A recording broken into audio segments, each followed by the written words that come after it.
नमस्कार बच्चों।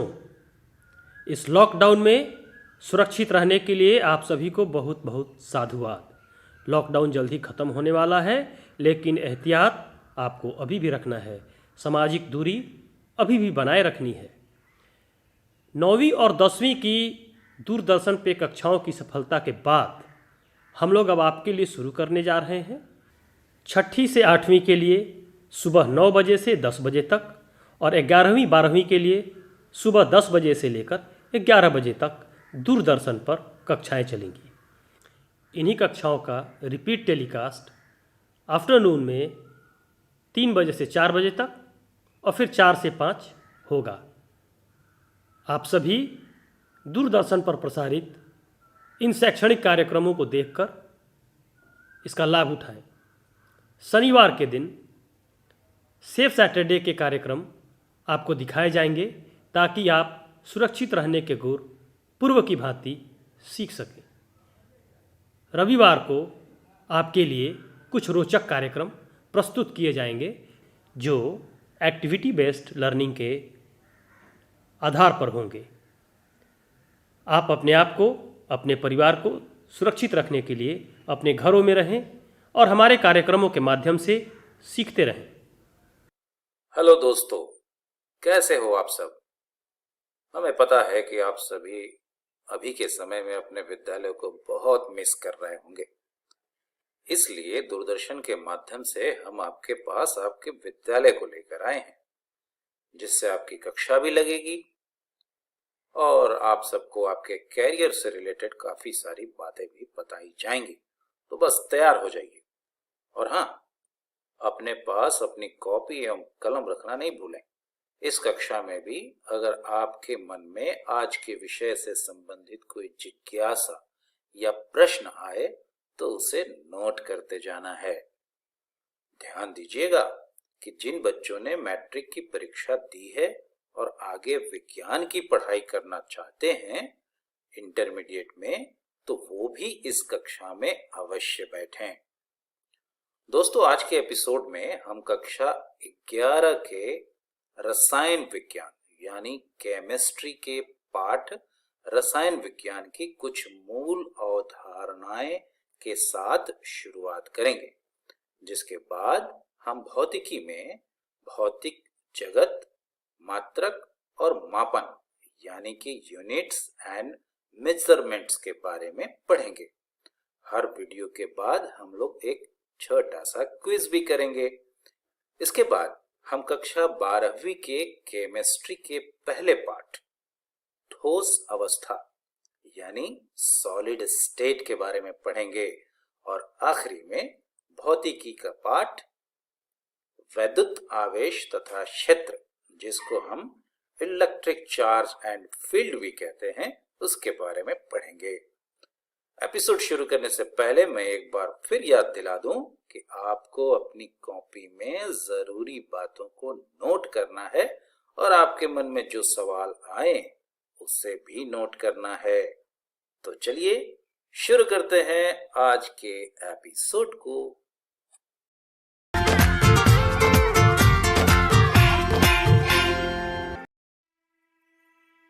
नमस्कार दोस्तों, आज हम अपना नया अध्याय शुरू करने जा रहे हैं जिसका नाम है रसायन विज्ञान की कुछ मूल अवधारणाएं का भाग 1।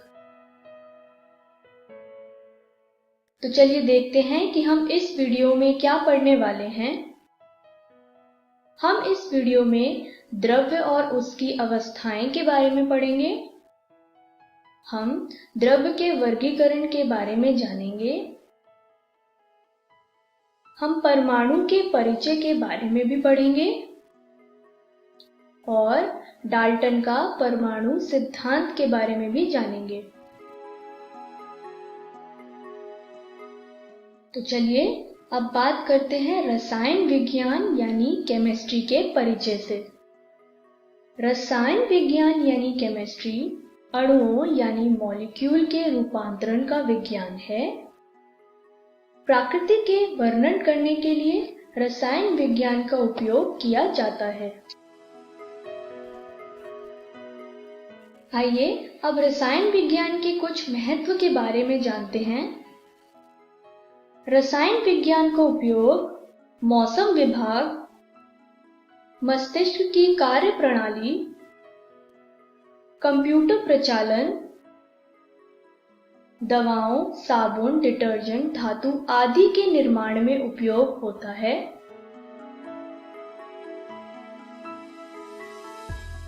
रसायन विज्ञान के परिचय के बाद अब हम अपने पहले विषय पे चलते हैं, जो है द्रव्य और उसकी अवस्थाएं। कोई भी वस्तु जिसका द्रव्यमान होता है और जो स्थान घेरती है वह द्रव्य कहलाती है। उदाहरण से समझे तो स्क्रीन पे दिया गया चित्र एक कुर्सी का है। क्या आप बता सकते हैं कि कुर्सी द्रव्य है कि नहीं? कुर्सी एक द्रव्य कहलाती है क्योंकि कुर्सी का द्रव्यमान होता है और वह स्थान भी घेरती है। उसी तरीके से बुक यानी किताब भी एक द्रव्य कहलाती है क्योंकि किताब भी स्थान घेरती है, वह किताब का भी द्रव्यमान होता है। द्रव्य के 3 अवस्थाएं यानी स्टेट होती हैं, जैसे कि ठोस यानी सॉलिड। स्क्रीन पर दिया गया पिक्चर एक पेड़ का है, यह द्रव्य का ठोस रूप है। दूसरी अवस्था है द्रव। स्क्रीन पे दिया गया पिक्चर पानी का है, पानी द्रव्य की द्रव अवस्था है। तीसरी अवस्था है गैस। स्क्रीन पे दिया गया पिक्चर गुब्बारे का है, इस गुब्बारे में भरी हवा द्रव्य का गैस अवस्था है। आइए द्रव्य की अवस्थाओं को डिटेल में जानें। स्क्रीन पे दिया गया टेबल द्रव्य की अवस्थाओं के बारे में बताता है। आइए इसे अब एक एक कर विस्तार से पढ़ें। पहले बात करते हैं ठोस की। ठोस का आयतन और आकार दोनों ही निश्चित होता है। आइए इसे एक उदाहरण से समझें। स्क्रीन पे दिया गया चित्र एक सेब का है। यह द्रव्य का ठोस रूप है क्योंकि सेब का आयतन और आकार दोनों ही निश्चित होता है। ठोस के कण एक दूसरे के बहुत ही पास होते हैं या बहुत पास क्रमबद्ध रूप से व्यवस्थित रहते हैं। स्क्रीन पे दिया गया चित्र ठोस के कणों को दर्शाता है। ठोस के बाद अब बात करते हैं द्रव की।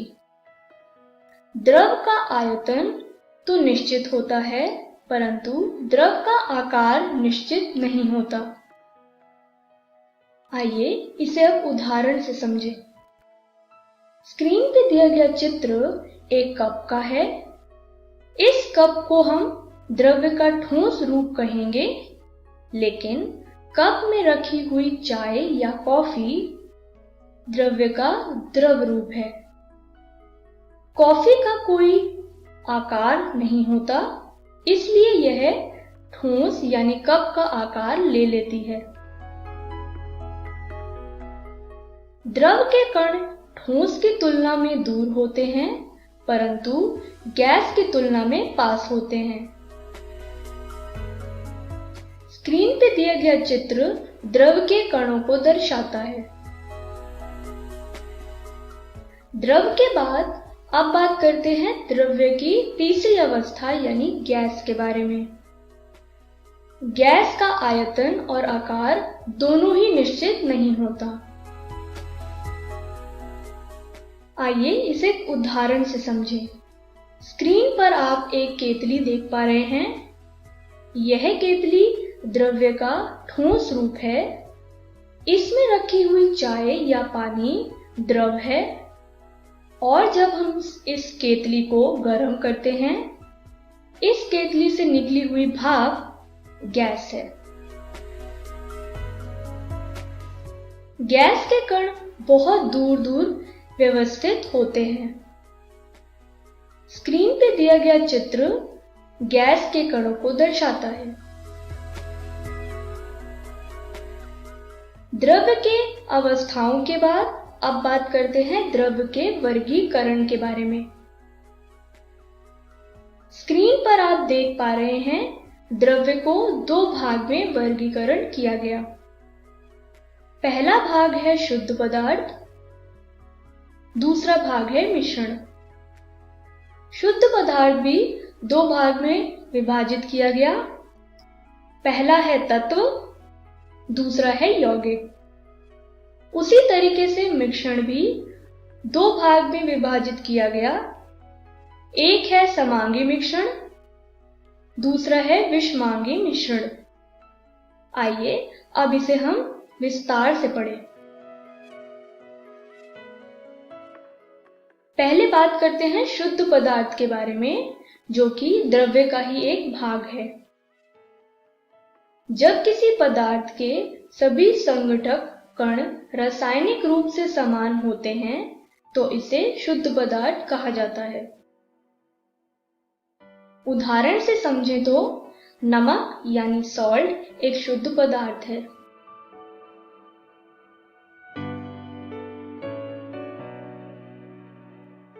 शुद्ध पदार्थ के बाद अब बात करते हैं तत्व की, जो कि शुद्ध पदार्थ का ही एक भाग है। तत्व उस पदार्थ को कहते हैं जिसमें एक ही प्रकार के कण होते हैं और इन्हें रासायनिक क्रिया से और विभाजित नहीं किया जा सकता। तत्व के उदाहरण को जानने से पहले हम बात करते हैं यौगिक के बारे में। यौगिक वह पदार्थ है जो भिन्न तत्वों के दो या दो से अधिक परमाणु को एक निश्चित अनुपात पर संयोजित होकर बनते हैं। आइए अब तत्व और यौगिक दोनों को ही उदाहरण से समझें। ऑक्सीजन आप देख पा रहे हैं स्क्रीन पर। ऑक्सीजन एक तत्व है। उसी तरीके से हाइड्रोजन जो आप स्क्रीन पर देख पा रहे हैं वह भी एक तत्व है। यदि इस ऑक्सीजन में दो हाइड्रोजन लगे तो यह बनता है पानी यानी वाटर। पानी या वाटर एक यौगिक है। इस तरीके से हमने तत्वों और यौगिकों के बारे में जाना। आइए अब बात करते हैं मिश्रण के बारे में, जो कि द्रव्य का दूसरा भाग है। मिश्रण उस पदार्थ को कहते हैं जो दो या दो से अधिक प्रकार के शुद्ध पदार्थों को मिलाकर बनता है। स्क्रीन पर आप एक चित्र देख पा रहे हैं। यह चित्र एक मिश्रण का है। इस मिश्रण में तेल और पानी है। तेल और पानी दोनों ही शुद्ध पदार्थ हैं। मिश्रण के बाद अब बात करते हैं समांगी मिश्रण के बारे में, जो कि मिश्रण का ही एक भाग है। समांगी मिश्रण उस मिश्रण को कहते हैं जिसमें घटक एक दूसरे से पूर्णतया मिश्रित होते हैं। समांगी मिश्रण के उदाहरण को जानने से पहले हम बात करते हैं विषमांगी मिश्रण के बारे में। विषमांगी मिश्रण उस मिश्रण को कहते हैं जिसमें घटक एक दूसरे से पूर्णतः मिश्रित नहीं होते हैं। आइए अब समांगी मिश्रण और विषमांगी मिश्रण को उदाहरण से समझें।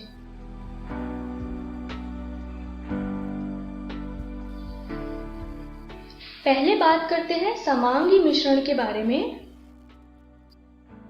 हमने एक ग्लास लिया, उसमें हमने पानी और चीनी को लिया। चीनी क्योंकि पानी में पूर्ण तरह मिश्रित हो गई, तो चीनी का घोल एक समांगी मिश्रण है। अब बात करते हैं विषमांगी मिश्रण के बारे में। हमने एक पानी लिया, उसमें हमने रेत मिलाई। क्योंकि रेत पानी में पूरी तरह मिश्रित नहीं है, तो रेत नीचे बैठ जाती है और पानी ऊपर, जैसा कि आप स्क्रीन पर देख पा रहे हैं। तो रेत का घोल एक विषमांगी मिश्रण है। इस तरीके से हमने मिश्रण के बारे में जाना। द्रव्य के वर्गीकरण के बाद अब हम अपने दूसरे विषय पे चलते हैं, जो है परमाणु का परिचय। स्क्रीन पर आप एक चित्र देख पा रहे हैं। यह एक परमाणु यानी एटम की है। आइए इस परमाणु को और विस्तार से जानें। एक परमाणु यानी एटम किसी भी साधारण से पदार्थ की सबसे छोटी घटक इकाई है, जिसमें एक रासायनिक तत्व के गुण होते हैं। परमाणु को ना ही विभाजित किया जा सकता है और ना ही नष्ट किया जा सकता है। परमाणु 3 कणों से बनते हैं, इलेक्ट्रॉन्स, प्रोटॉन्स और न्यूट्रॉन्स। स्क्रीन पर दिया गया चित्र से आप तीनों ही कणों को देख पा रहे होंगे। परमाणु के केंद्र को नाभिक यानी न्यूक्लियस कहा जाता है, जैसा कि आप स्क्रीन पर देख पा रहे हैं। परमाणु के बारे में विस्तार से हम अपने अगले चैप्टर में पढ़ेंगे। परमाणु के परिचय के बाद आइए अब बात करते हैं डाल्टन का परमाणु सिद्धांत।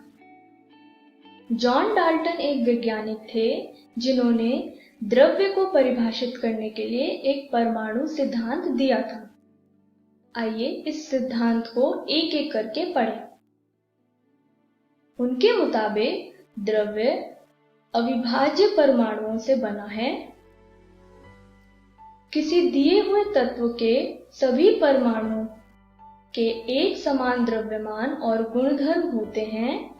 विभिन्न तत्वों के परमाणु के द्रव्यमान भी विभिन्न होगा। एक से अधिक तत्वों के परमाणुओं के निश्चित अनुपात में संयोजन से यौगिक बनता है। रासायनिक अभिक्रियाओं में परमाणु पूर्ण व्यवस्थित होते हैं। रासायनिक अभिक्रिया में ना तो उन्हें बनाया जा सकता है और ना ही नष्ट किया जा सकता है। तो चलिए देखते हैं कि हमने इस वीडियो में क्या सीखा। हमने द्रव्य और उसकी अवस्थाएं के बारे में पढ़ा। हमने द्रव्य के वर्गीकरण के बारे में पढ़ा। हमने परमाणु के परिचय के बारे में जाना और हमने डाल्टन का परमाणु सिद्धांत के बारे में भी जाना। तो चलिए देखते हैं कि अगली वीडियो में हम क्या पढ़ने वाले हैं। अगली वीडियो में हम द्रव्य के गुणधर्म और उनका मापन के बारे में पढ़ेंगे। हम वैज्ञानिक संकेतन के बारे में भी पढ़ेंगे। Thank you.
नमस्कार दोस्तों, आज हम पढ़ने जा रहे हैं कक्षा 11वीं के भौतिकी का अध्याय भौतिक जगत, मात्रक और मापन, भाग 1।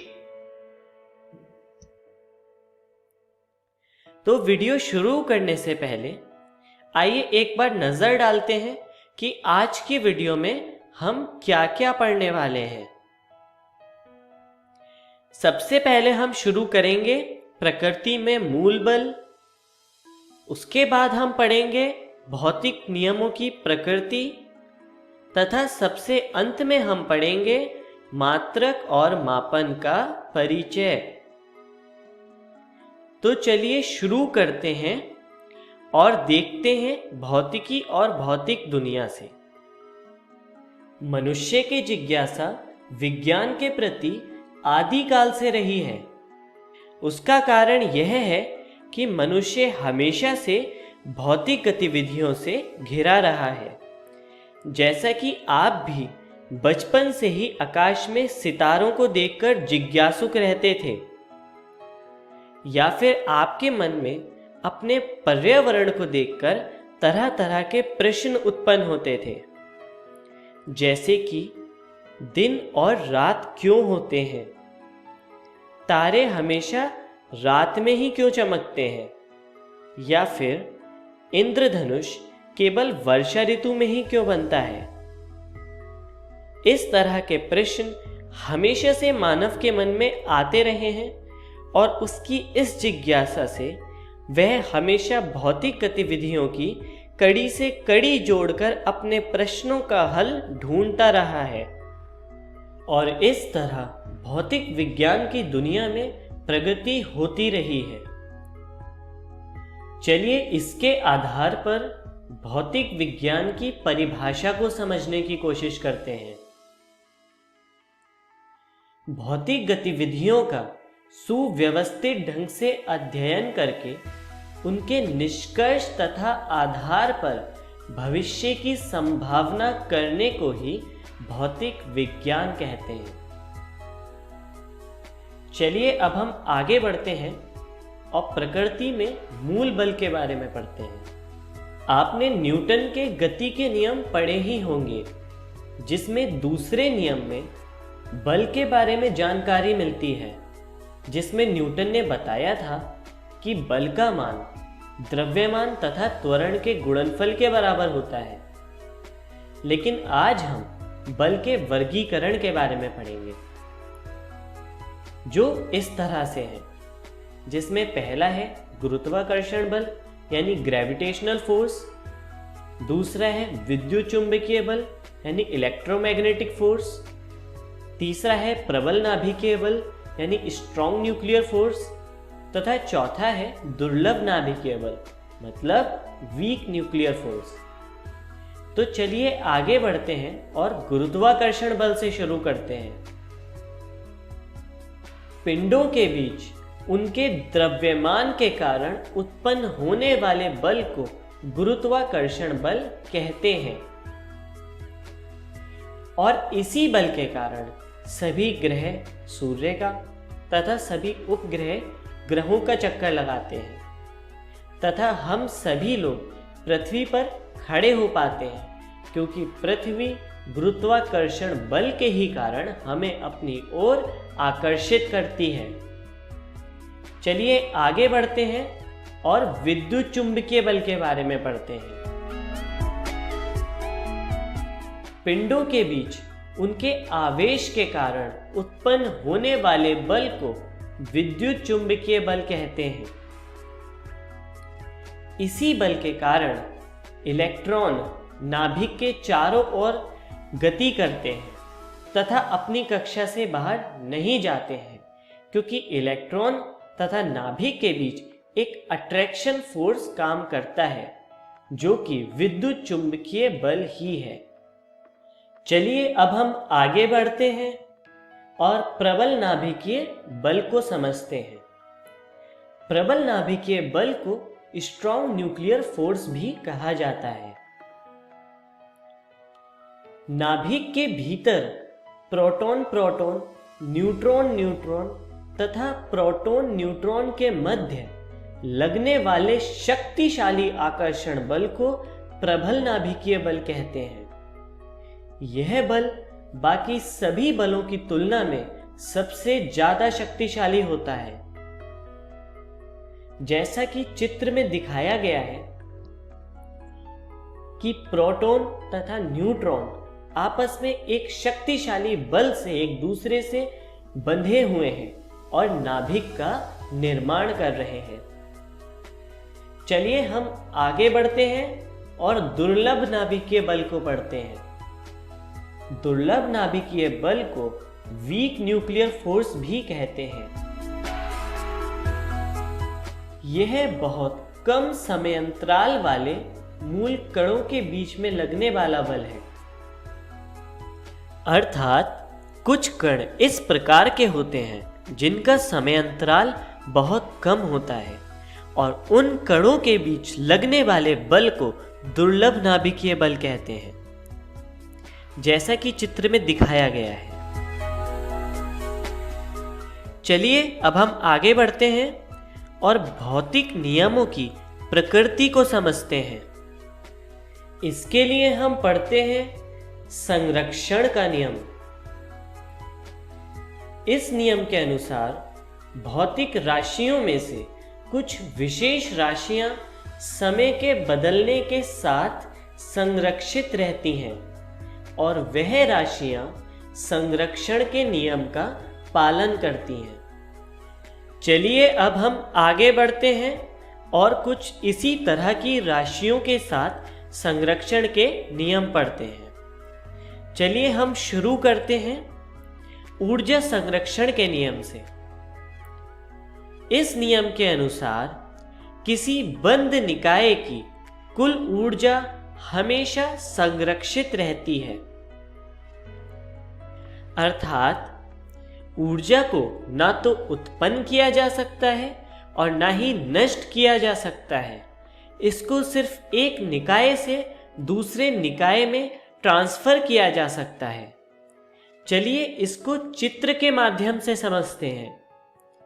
चित्र में सूर्य से ऊर्जा ट्रांसफर हो रही है सोलर सेल में, तथा सोलर सेल से ऊर्जा को संरक्षित किया जा रहा है बैटरी में, और बैटरी से ऊर्जा को उपयोग में लिया जा रहा है वैद्युत उपकरण में।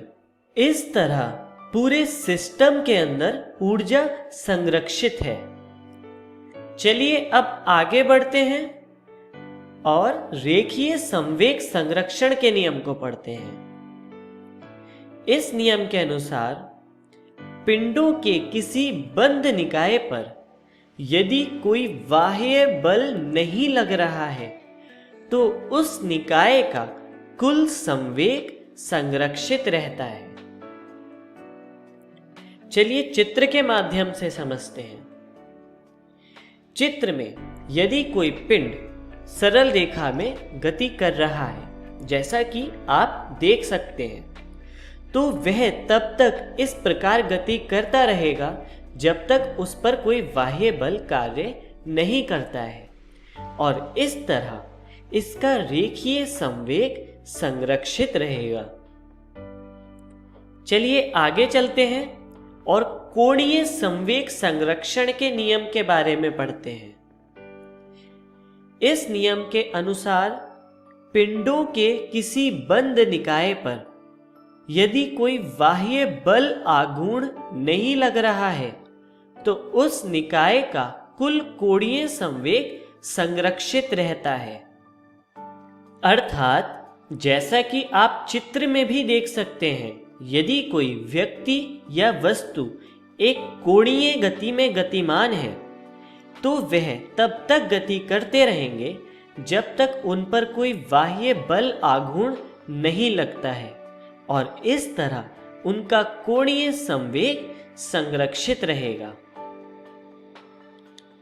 चलिए आगे बढ़ते हैं और आवेश संरक्षण के नियम पर नजर डालते हैं। इस नियम के अनुसार एक निश्चित आयतन में उपस्थित कुल आवेश का मान संरक्षित रहता है। अर्थात एक निश्चित आयतन में कुल परमाणुओं की संख्या नियत होती है तथा परमाणु के अंदर कुल आवेश की संख्या नियत होती है। इस प्रकार एक निश्चित आयतन के अंदर कुल आवेश संरक्षित रहता है। चलिए आगे बढ़ते हैं और मात्रक और मापन के परिचय पर नजर डालते हैं। किसी भौतिक राशि को मापने के लिए प्रयोग किए जाने वाली मापन की इकाई को मात्रक कहते हैं। यह दो प्रकार के होते हैं, जिसमें पहला है मूल मात्रक तथा दूसरा है व्युत्पन्न मात्रक। अब हम आगे बढ़ते हैं और देखते हैं कि आज की वीडियो में हमने क्या क्या सीखा। सबसे पहले हमने नजर डाली भौतिकी के परिचय पर। उसके बाद हमने पढ़ा प्रकृति में मूल बल तथा भौतिक नियमों की प्रकृति के बारे में, तथा सबसे अंत में हमने जाना मात्रक और मापन का परिचय। चलिए अब आगे बढ़ते हैं और देखते हैं कि अगली वीडियो में हम क्या क्या सीखने वाले हैं। तो अगली वीडियो में हम पढ़ेंगे मात्रकों की अंतरराष्ट्रीय प्रणाली और मूल मात्रकों का मापन। धन्यवाद।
नमस्कार दोस्तों, आज हम कक्षा 12वीं के रसायन विज्ञान का पहला अध्याय ठोस अवस्था शुरू करने जा रहे हैं।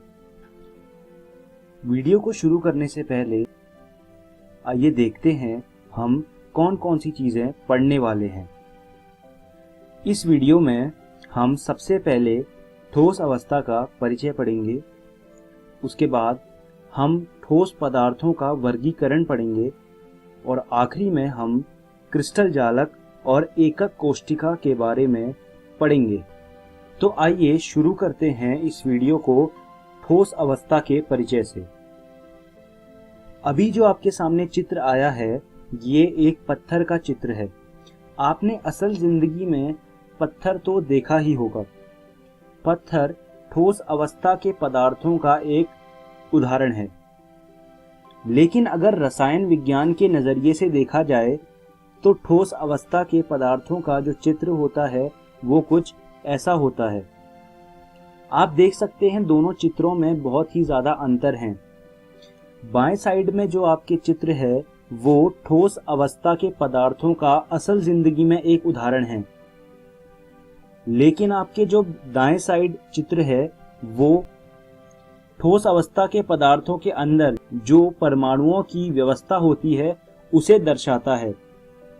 तो आइए शुरू करते हैं ठोस के गुण। ठोस का जो पहला गुण होता है वो ये है कि ठोस निश्चित द्रव्यमान के होते हैं। इसका मतलब ये हुआ कि ठोस का जो द्रव्यमान होता है वो समय के साथ नहीं बदलता, लेकिन अगर हम बाहर से कोई बल लगाएं या फिर ताकत लगा के उसके द्रव्यमान को बदलने की कोशिश करें तो ये हो सकता है।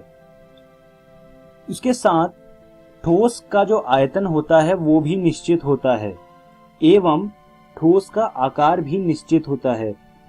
ठोस का आकार निश्चित होता है इसका मतलब ये हुआ कि ठोस का आकार समय के साथ नहीं बदलता, लेकिन एक संभावना है कि अगर हम बाहर से एक ताकत लगाएं या बल लगा के उसका आकार बदलने की कोशिश करें तो ऐसा हो सकता है। ठोस का दूसरा गुण ये है कि ठोस में अंतराण्विक दूरियां जो होती हैं वो लघु होती हैं। अंतराण्विक दूरियां क्या होती हैं? कोई भी एक ठोस अणुओं से बना होता है। दो अणु के बीच में जो दूरी होती है उसे अंतराण्विक दूरी कहते हैं। ठोसों में जो अंतराण्विक दूरियां होती हैं वो लघु होती हैं। तीसरा जो गुण है वो ये है कि ठोसों में अंतराण्विक बल होते हैं जो वो प्रबल होते हैं।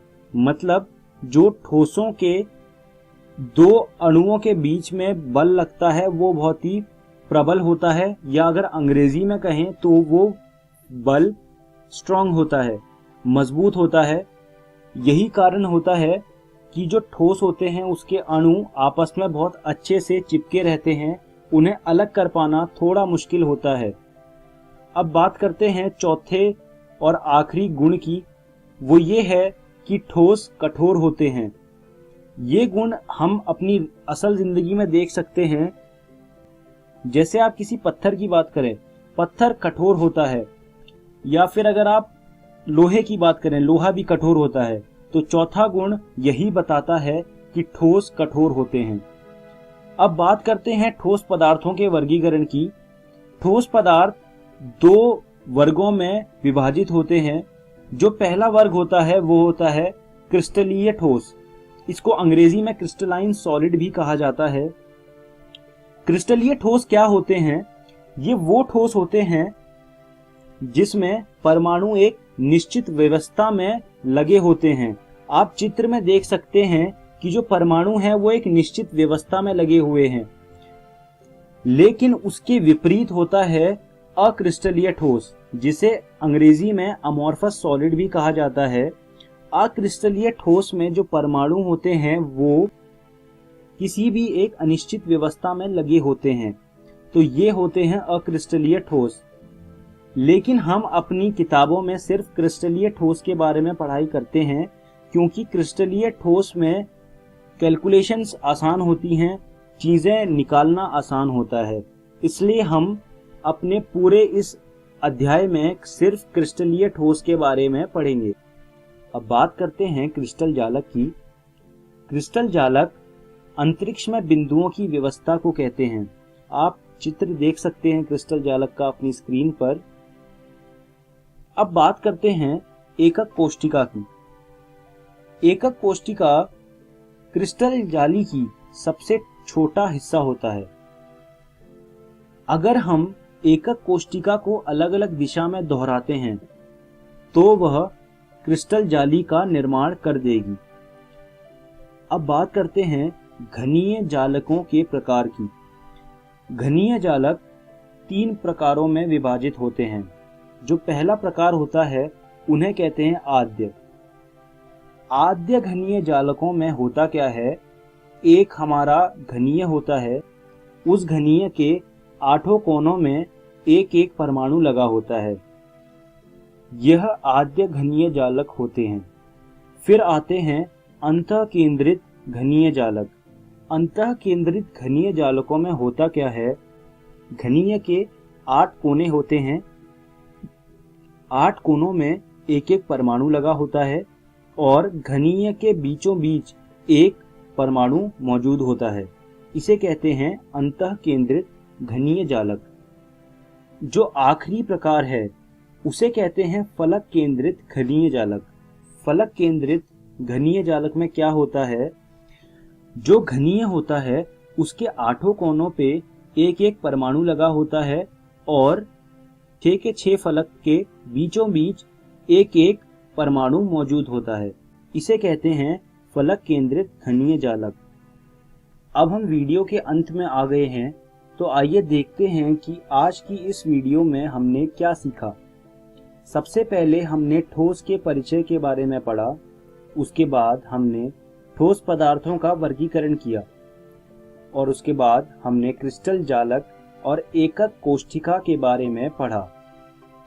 मैं उम्मीद करता हूँ आपको मेरी पढ़ाई हुई ये सब चीज़ें समझ आई होंगी।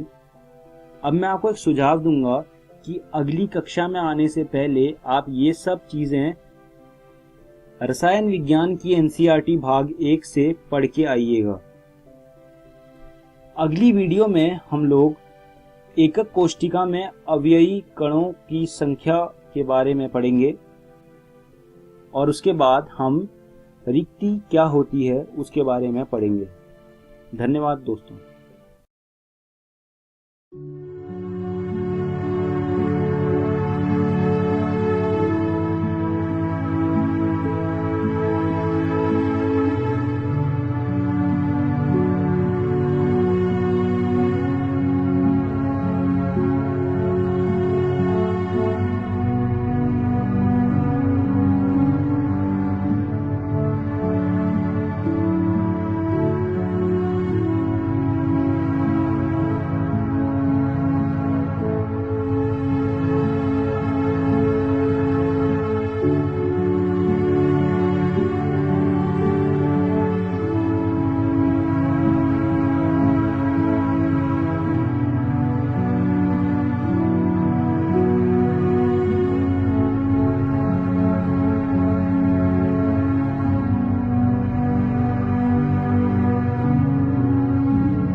हेलो दोस्तों, आइए भौतिकी के इस विषय को आरंभ करते हैं और इसकी शुरुआत करते हैं हमारे पहले अध्याय वैद्युत आवेश तथा क्षेत्र से। दोस्तों, आज हम इस अध्याय के प्रथम भाग को समझेंगे और जानेंगे वैद्युत आवेश को, जिसके बाद इसी पर आधारित कुछ प्रकार के पदार्थों के बारे में जानेंगे जो कहलाते हैं विद्युत चालक, अर्धचालक तथा विद्युत रोधी। तो चलिए शुरू करते हैं इन्हीं विषयों के साथ, जिसमें सबसे पहले है वैद्युत आवेश। दोस्तों, हमने हमारे आम जीवन में बहुत सी परिघटनाओं को घटित होते देखा है। जैसे सर्द मौसम में कभी कभी दरवाजे का हैंडल पकड़ने पर उसमें से अचानक एक बिजली का झटका जैसा लगता है। क्या आपके साथ भी ऐसा कभी हुआ है? इसके अतिरिक्त आप सभी ने बारिश के समय आसमान में चमकने वाली बिजली तो देखी ही होगी। और क्या कभी आपने अपने सूखे बालों से किसी गुब्बारे या कंघी को रगड़कर देखा है? क्या आपके बाल भी उस गुब्बारे या कंघी की तरफ आकर्षण के कारण खड़े हो जाते हैं? तो दोस्तों, क्या आपने कभी सोचा है कि इन सभी परिघटनाओं के पीछे क्या कारण हो सकता है? दोस्तों, इन सभी परिघटनाओं के होने का कारण है वैद्युत आवेश। अब आप सोच रहे होंगे कि आखिर यह वैद्युत आवेश क्या होता है और कैसे वह इन परिघटनाओं के होने का कारण है। तो चलिए इसे समझते हैं। दोस्तों, वैद्युत आवेश तथा इसकी प्रकृति को समझने के लिए एक प्रयोग करके देखिएगा। आपकी सुविधा के लिए मैं इसे यहाँ इस चित्र में दर्शा रही हूँ कि आखिर यह प्रयोग करना कैसे है। तो सबसे पहले आप किसी सेलो टेप की 2 पट्टियों को काटकर उन्हें एक दूसरे पर चिपका दें। फिर दोनों पट्टियों को एक झटके के साथ एक दूसरे पर से छुड़ाकर और फिर से निकट लाएं। ऐसा करने पर दोनों पट्टियां एक दूसरे की ओर आकर्षित होती हैं। यानी इससे यह अंदाजा लगाया जा सकता है कि दोनों पट्टियों पर कुछ अलग अलग प्रकार का पदार्थ उपस्थित है। अब इसी प्रकार टेप की दोनों पट्टियों को टेबल से अलग अलग चिपकाकर दोनों को जोर से खींच टेबल से अलग करें। इसके बाद दोनों पट्टियों को फिर से पहले की तरह पास लाएं। क्या अभी भी दोनों पट्टियां एक दूसरे को आकर्षित करती हैं? जी नहीं, अब दोनों ही पट्टियां एक दूसरे को प्रतिकर्षित करेंगी। अर्थात दोनों ही टेप की पट्टियों पर एक जैसा पदार्थ है। और दोस्तों, ये पदार्थ को ही समझा जा सकता है वैद्युत आवेश। और दोस्तों, इस प्रयोग की सहायता से हमें यह भी पता लग पाया कि वैद्युत आवेश दो प्रकार के होते हैं, किंतु कौन कौन से? यह प्रश्न भी उस समय के वैज्ञानिकों के दिमाग में घूमता रहता था। प्रयोगों के आधार पर यह भी पाया गया कि जब समान प्रकार के आवेश परस्पर संपर्क में आते हैं तो वे एक दूसरे से दूर भागते हैं, यानी समान आवेश एक दूसरे को प्रतिकर्षित करते हैं, जैसे कि यहाँ पर दर्शाया गया है। जबकि इसके विपरीत दो अलग अलग प्रकार के आवेश एक दूसरे की ओर खींचे चले आते हैं, यानी ऐसे आवेशों के बीच आकर्षण होता है। दोस्तों, इन आवेशों की प्रकृति के बारे में हमें बताया उस समय के एक वैज्ञानिक बेंजामिन फ्रैंकलिन ने। उन्होंने कहा कि आवेश या तो धनात्मक होते हैं, जिसे कुछ इस प्रकार दर्शाया जा सकता है, या फिर आवेश ऋणात्मक होते हैं, जिन्हें दर्शाया जाता है कुछ ऐसे। आवेशों की इसी प्रकृति तथा उपस्थिति की जांच करने के लिए एक उपकरण भी बनाया गया, जिसे नाम दिया गया स्वर्ण पत्र विद्युतदर्शी। दोस्तों, इस प्रकार के उपकरण में जब किसी आवेशित वस्तु को विद्युतदर्शी के ऊपर स्थित गेंदनुमा संरचना के पास लाया जाता है तो विद्युतदर्शी के स्वर्ण पत्र एक दूसरे को प्रतिकर्षित करना आरंभ कर देते हैं, जिससे हम यह अनुमान लगा सकते हैं कि पास लाई गई वस्तु पर आवेश उपस्थित था। इसके अतिरिक्त स्वर्ण पत्रों के बीच जितना अधिक प्रतिकर्षण होगा, वस्तु उतनी ही अधिक आवेशित होगी। चलिए अब बात करते हैं कि किसी वस्तु को आवेशित किस प्रकार किया जाता है। तो दोस्तों, किसी वस्तु को आवेशित करने की मुख्यतः 3 विधियां हैं, जिसमें से पहली विधि कहलाती है घर्षण द्वारा आवेशन। इस विधि में जब किन्हीं दो वस्तुओं को रगड़ा जाता है तो उन पर आवेश उत्पन्न हो जाता है। दूसरी विधि कहलाती है संपर्क द्वारा आवेशन, जिसमें आवेश किसी आवेशित वस्तु से किसी अनावेशित वस्तु पर स्थानांतरित होता है। और अंतिम विधि कहलाती है प्रेरण द्वारा आवेशन, जिसमें किसी दूसरी वस्तु पर आवेश पास में रखी आवेशित वस्तु के कारण उत्पन्न हो जाता है।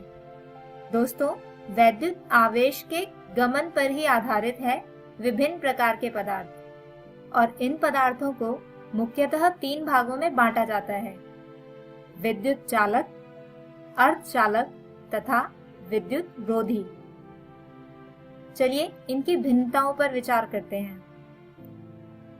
दोस्तों, विद्युत चालक वे पदार्थ होते हैं जो अपने अंदर विद्युत प्रवाहित होने देते हैं, जबकि विद्युत रोधी पदार्थ अपने अंदर विद्युत प्रवाहित नहीं करते। और इन दोनों के ही विपरीत अर्धचालक अपने अंदर विद्युत तो प्रवाहित करते हैं, किंतु ये आवेशों की गति में अवरोध उत्पन्न करते हैं। दोस्तों, विद्युत चालक पदार्थों का निम्न या न के बराबर प्रतिरोध होता है, जबकि विद्युत रोधी पदार्थ में उच्च प्रतिरोध होता है। और इसके अतिरिक्त अर्धचालक का प्रतिरोध चालक तथा विद्युत रोधी पदार्थ के मध्य होता है। चलिए इनके उदाहरणों पर विचार करते हैं। दोस्तों, विद्युत चालक का सबसे अच्छा उदाहरण है धातु, जिनमें विद्युत प्रवाहित हो जाती है, जबकि विद्युत रोधी पदार्थ का उदाहरण है प्लास्टिक। और अर्धचालक का एक उदाहरण है सिलिकॉन। तो आशा करते हैं कि आपको इन तीनों ही पदार्थों के मध्य अंतर समझ आए होंगे। चलिए अब इसी पर आधारित एक खेल खेलते हैं।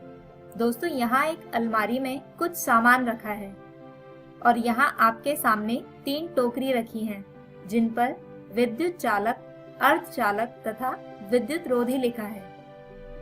अब खेल के नियम यह हैं कि मैं यहाँ से एक एक चीज को उठाऊंगी और आपको मुझे यह बताना है कि यह कौन सी वाली टोकरी में जाएगी।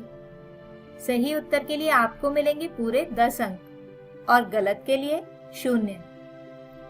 आपको ये खेल अपनी कॉपी में खेलना है। आपको लिखना है उस वस्तु का नाम और उसके आगे उसकी टोकरी का नाम। तो चलिए शुरू करें। आप अपनी कॉपी और पेन के साथ तैयार हैं ना? तो चलिए उठाते हैं अपनी पहली वस्तु, जो है एक लकड़ी का टुकड़ा। क्या लगता है आपको यह किस टोकरी में जाना चाहिए? क्या आपने अपना उत्तर लिख लिया? तो दोस्तों, यह जाएगी विद्युत रोधी वाली टोकरी में। सही उत्तर देने वाले अपने 10 अंक लिख सकते हैं आप। चलिए अब लेते हैं अपनी दूसरी वस्तु, जो है कोई धातु। चलिए आप इसके लिए भी टोकरी का नाम लिख लीजिए। अगर आपने लिखा है विद्युत चालक, तो आप अपने 10 अंक लिख लीजिए, क्योंकि यह एक विद्युत चालक ही है।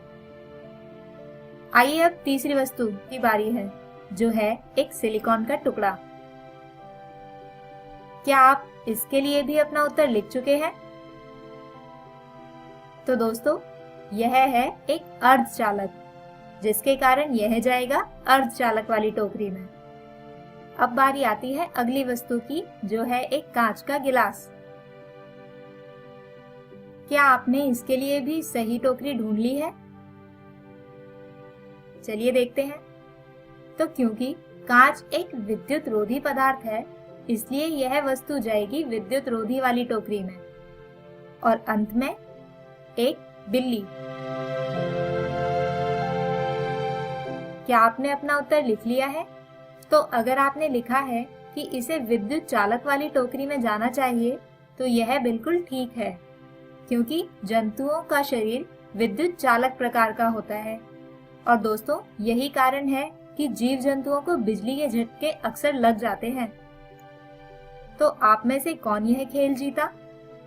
दोस्तों, हमारे आज की इस वीडियो में हमने जाना कि सर्द मौसम में दरवाजे के हैंडल को छूने से अक्सर लगने वाला बिजली का झटका, या सूखे बालों में गुब्बारे को रगड़ने के पश्चात बालों का सीधा खड़े हो जाना, या बारिश के दिनों में दिखाई देने वाली बिजली या तड़ित के पीछे केवल एक ही कारण होता है, जिसे कहा जाता है विद्युत आवेश, जो 2 प्रकार के होते हैं तथा उनके बीच होने वाले परस्पर आकर्षण और प्रतिकर्षण के बारे में। और अंत में हमने जाना 3 भिन्न प्रकार के पदार्थों के विषय में। तो दोस्तों, हम आशा करते हैं कि आज का यह वीडियो आपको समझ आया होगा। दोस्तों, इसी पाठ के अगले वीडियो में हम जानेंगे इन्हीं विद्युत आवेशों के कुछ मूल गुणों को। तब तक आप घर जाकर आज के पढ़ाए गए विषयों को अपनी पुस्तक से दोहराने की कोशिश करें। धन्यवाद।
आशा करता हूं कि आज के एपिसोड में आपको जो भी बातें बताई गई हों, उसे आप समझ पाए होंगे और जरूरी बातों को अपनी कॉपी में नोट भी किया होगा। आपको एपिसोड के शुरुआत में ये भी बोला गया था कि अपने सवालों को भी नोट कर लीजिएगा। अब आप इन सवालों को उन्नयन ऐप पर पोस्ट करके अपना जवाब पा सकते हैं और आप हमें स्क्रीन पर दिए गए ईमेल आईडी पर ईमेल भी कर सकते हैं। ईमेल नोट कीजिए biharunnyan@gmail.com। आप इस एपिसोड का पुनः प्रसारण भी देख सकते हैं इसी चैनल पर संध्या 4:05 से 5 बजे तक। और ये एपिसोड आज 1 बजे के बाद YouTube पर भी आ जाएगा। तो आप YouTube पर भी मेरा दूरदर्शन मेरा विद्यालय सर्च करके इकोवेशन के चैनल पर अपलोड की गई वीडियो को देख सकते हैं। तो दोस्तों, मिलते हैं अगले एपिसोड में, जिसमें हम कुछ और रोचक पाठ को पढ़ेंगे। मेरा दूरदर्शन मेरा विद्यालय के आज के एपिसोड में इतना ही। घर पर रहें, सुरक्षित रहें और पढ़ते रहें। बाय बाय दोस्तों।